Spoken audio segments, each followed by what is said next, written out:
So coming back to what I was talking about yesterday with the DNFs being too harsh for a sprint race, taking a -20, which is just unrecoverable throughout the weekend, basically, after you get hit by that.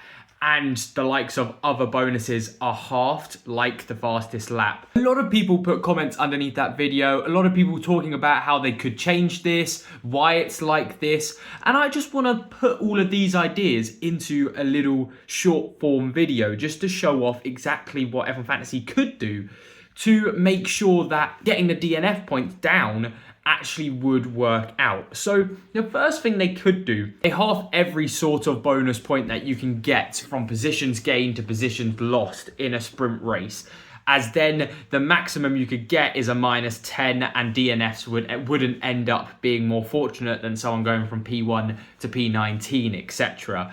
That is one way they could do it. The other way is they just put a cap on the positions lost in a sprint, because it's very rare that we see a complete shift. But let's say a DNF was halved to -10 points in F1 Fantasy for a sprint. If there was just a cap, let's say you went from P1 again to P19, had a really bad start, but it was just a cap of 10 position lost points. So you could only get to the -10, which is the DNF. I think that's also a fair way they could resolve this issue, making it less harsh and a bit more fair on the DNFs, because at the end of the day, like I mentioned, this rarely happens, so the cap wouldn't get hit a lot, and it's just an easy way to solve it. And then the third way I've seen a lot of people talking about is more in general of F1 Fantasy DNFs that you could change, but how the DNF system works. I mean, we've talked about this before actually on the channel, how if, let's say, the Stroll and Ocon one is a lot more straightforward than the Piastri one. So let's take the Stroll and Ocon one. The Stroll one and the Ocon one, they both got -20 for that result.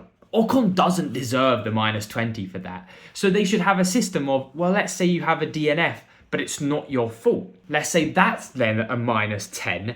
And then if they can 100% guarantee that Stroll, like in that situation, was the person who got the issue, they get the -20. So you could also have variations on how much DNFs give out for how bad the result is. Because we've also talked about this when we get mechanical issues, how it's harsh how mechanical issues are the same -20 as someone bulldozing into someone and crashing out someone on the grid.